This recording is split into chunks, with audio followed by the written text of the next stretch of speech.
6 अगस्त 2024 में जनपद शामली के कहंदला ब्लॉक के ग्राम पंचायत डुंडूखेड़ा में लाखों की संख्या पहुंचती है और उस महापंचायत के संचालक आयोजक मनीष चौहान जी होते हैं। कौन है मनीष चौहान, जिनके एक इशारे पर, एक व्हाट्सएप ग्रुप में मैसेज छोड़ने पर, एक कॉल पर सहारनपुर, शामली, गाजियाबाद, बुलंदशहर, मेरठ, पश्चिम उत्तर प्रदेश से लाखों की भीड़ एक बड़े से गांव में इकट्ठी हो जाती है। हम बताते हैं आपको कौन है मनीष चौहान। अखिलेश यादव सरकार में कृषि विभाग के कैबिनेट मंत्री रहे चौधरी वीरेंद्र सिंह, जो आज भारतीय जनता पार्टी की ओर से योगी सरकार में एमएलसी हैं और भारतीय जनता पार्टी के बड़े राजनेता हैं चौधरी वीरेंद्र सिंह गुर्जर जी। उनके लाडले बेटे हैं मनीष चौहान। मनीष चौहान के पास क्या का पद हैं और क्या का पद रह चुके हैं, हम आपको बताते हैं। जब अखिलेश यादव की सरकार चल रही थी, जहां उनके पिता चौधरी वीरेंद्र सिंह जी कैबिनेट मंत्री रहे और वो भी कृषि विभाग के, क्योंकि हमारा देश कृषि प्रधान देश है, खास तौर से पश्चिम उत्तर प्रदेश में, जहां से मनीष चौहान और उनके पिता चौधरी वीरेंद्र का रिश्ता ताल्लुक है। ये पूरी बेल्ट, ये पूरी लैंड किसानों की है। यहाँ आम की खेती होती है, यहाँ धान की खेती होती है, यहाँ बहुत सारी खेती होती है। तरह तरह के किसान पश्चिम उत्तर प्रदेश में खेती करते हैं। और चौधरी वीरेंद्र सिंह अखिलेश यादव सरकार में कृषि विभाग के कैबिनेट मंत्री रहे हैं। तभी 28 साल की उम्र में, यानी एक युवा जब अपनी जवानी की ओर बढ़ रहा था, मनीष चौहान भी जिला पंचायत के चेयरमैन यानी डिस्ट्रिक्ट बोर्ड के चेयरमैन रह चुके हैं। और जिला पंचायत के चेयरमैन के पास एक ताकत होती है, एक वजूद और रसूख होता है। हर साल करोड़ों रुपए का फंड आता है, निधि में हजारों करोड़ रुपए आते हैं जनता की सेवा के लिए, जनता की विकास के लिए। क्योंकि अगर हम निधि की बात करें, जिला पंचायत चेयरमैन की बहुत बड़ी निधि होती है। और मनीष चौहान जी कम उम्र में अखिलेश यादव सरकार में डिस्ट्रिक्ट बोर्ड के चेयरमैन रह चुके हैं। हालांकि मनीष चौहान एक बार विधानसभा का चुनाव भी लड़ चुके हैं, मगर वो हार गए थे। अगर उनके पिता की बात करें, चौधरी वीरेंद्र सिंह जी 6 बार के विधायक रहे हैं, 2 बार के मिनिस्टर रहे हैं और भारतीय जनता पार्टी में बड़ी पहचान रखते हैं। पश्चिम उत्तर प्रदेश के दिग्गज कद्दावर नेता हैं और योगी सरकार में भारतीय जनता पार्टी की ओर से एमएलसी हैं। अब हम आपको बताते हैं कि मनीष चौहान के एक इशारे पर ये जो भीड़ है लाखों की, क्यों ग्राम पंचायत डुंडूखेड़ा में जाती है। क्या लोगों के पास इतना समय है कि लोग एक कॉल पर, एक मैसेज पर, एक बुलावे पर, एक बार कहने पर कम समय में लाखों की भीड़ जनपद शामली के कहंदला ब्लॉक के ग्राम पंचायत डुंडूखेड़ा में पहुंच जाती है। क्या ये लोग पैसों से आए हैं? क्या ये लोग जुनून जज्बे जोश में आए हैं? मनीष चौहान सामान्य सीट पर जिला पंचायत सदस्य का चुनाव मधु गुर्जर को लड़ाते हैं और मधु गुर्जर एससी होने के बावजूद भी सामान्य सीट पर भारी मतों से जीतती है। उनका जीत का समीकरण, उनका आंकड़ा मुस्लिम समाज रहता है।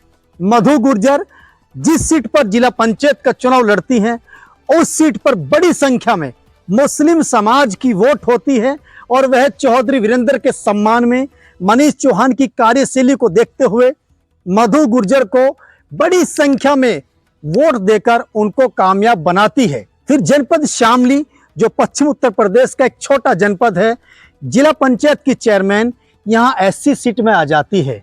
फिर मनीष चौहान यही सोचते हैं कि हम भारतीय जनता पार्टी में हैं, सत्ता में हैं, योगी जी के नजदीक हैं, क्यों ना हम जो सामान्य सीट पर एससी महिला मधु गुर्जर चुनाव जीती हैं, इनको चुनाव लड़वाया जाए।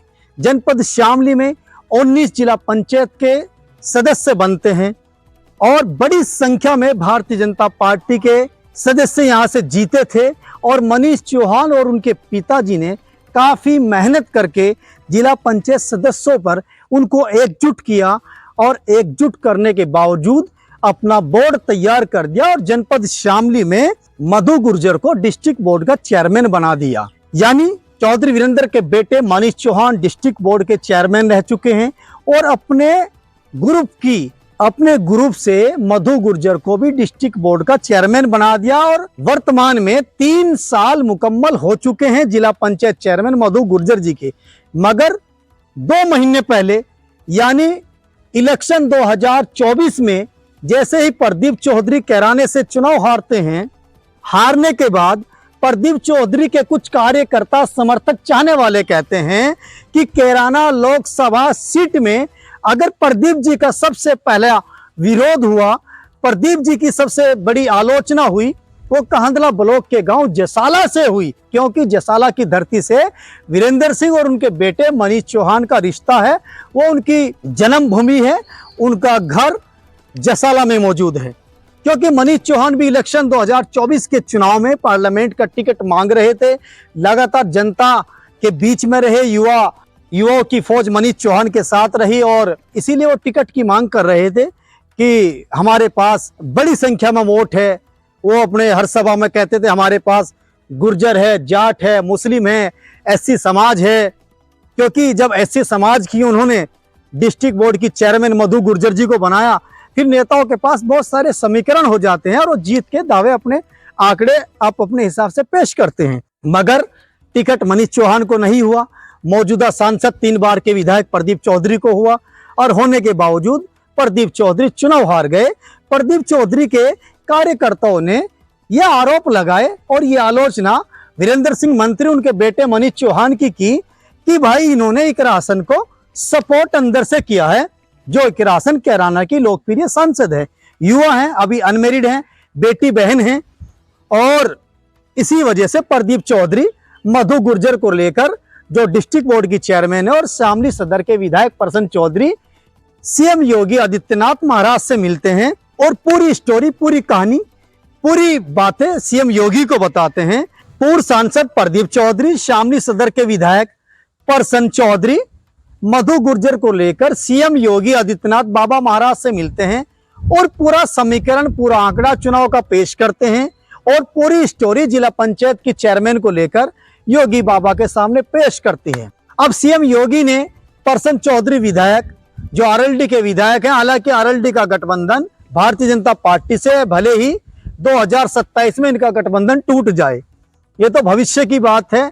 क्योंकि ये बात मैं इसलिए कह रहा हूं, राजनीतिक लोगों का कोई यकीन, कोई विश्वास नहीं रहा और खासतौर से आरएलडी का। तो क्या होता है, सीएम योगी ने प्रसन्न चौधरी विधायक और पूर्व सांसद प्रदीप चौधरी को क्या कहा, यह बंद कमरे की बात है, मन और दिल की बात है, इसके बारे में कुछ नहीं कहा जा सकता। मगर जिस तरीके से 6 अगस्त 2024 में जो लाखों की संख्या डुंडूखेड़ा गांव में पहुंची, मनीष चौहान ने जुनून, जज्बे, जोश में बहुत सारे बातें रखी, मगर मनीष चौहान ने यह भी कहा कि मेरे दिल के अंदर एक चुभन है, एक दर्द है। मधु गुर्जर हमारे परिवार का हिस्सा है, हमारे परिवार की बहू है और वो हमारे परिवार का हिस्सा है। मगर कई नेताओं के जरिए मधु गुर्जर को बहकाया जा रहा है, उनको तरह तरह की बातें उनके कान में पढ़ाई जा रही है। वरना मधु गुर्जर के जिला पंचायत के कार्यकाल 3 साल मुकम्मल हो चुके हैं, पूरे हो, और इन 3 सालों में जनपद शामली तरक्की की ओर है और काफी विकास यहाँ हो चुके हैं।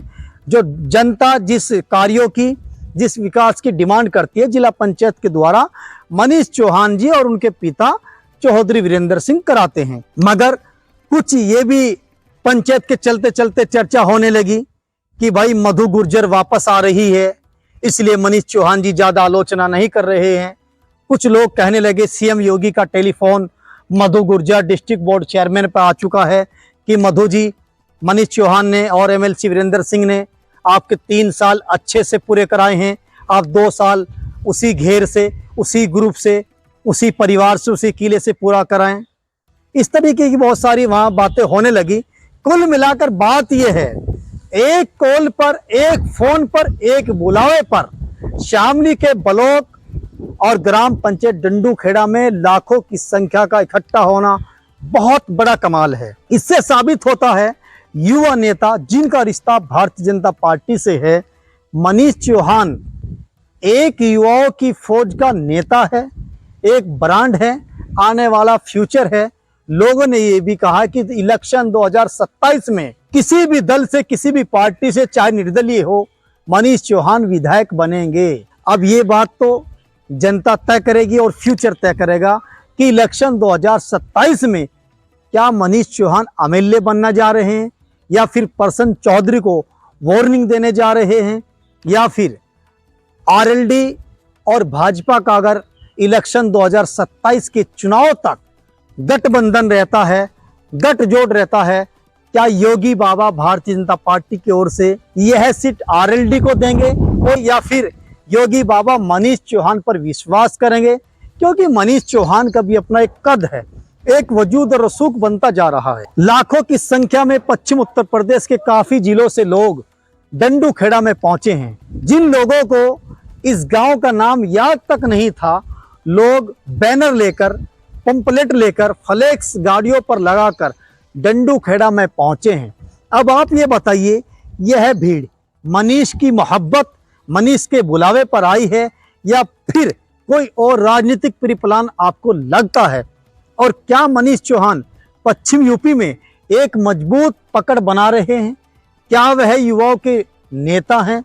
उनके पिता की कार्यशैली को लेकर लोग कहते हैं कि वीरेंद्र सिंह जी ने कभी जात बिरादरी की बात नहीं की। एमएलसी वीरेंद्र जी ने हमेशा धर्म से ऊपर उठकर लोगों के काम किए हैं, इंसानियत, मानवता के लिए काम किए हैं। या फिर मनीष चौहान अपने पिता के कदम नक्श पर चलकर जनता की सेवा करना चाहते हैं, या मनीष चौहान के मन में कुछ और बात है? शुरू से लेकर आपने लास्ट तक मेरी इस कार्यक्रम वीडियोज में ये लाखों की संख्या में लोगों को देखा है कि हजारों लोगों ने वहां लंच भी किया है। सुबह 10 बजे से लेकर 3 बजे तक वहां खाना चला है। वेज खाने की कई डिशें वहां लोगों के खिलाने के लिए दी गई, और इतना बड़ा डिसिप्लिन में शांति के साथ कार्यक्रम प्रोग्राम हुआ है। कुछ तो बात है मनीष और उनके पिता आदरणीय एमएलसी चौधरी वीरेंद्र सिंह में। तो दोस्तों, इस वीडियो को आपने देखा, सुना, आपकी मोहब्बत का बहुत बहुत शुक्रिया। मेरे इस चैनल को रेड से ब्लैक कर दिए, सब्सक्राइब कर दें। आपका बहुत बहुत धन्यवाद। नमस्कार।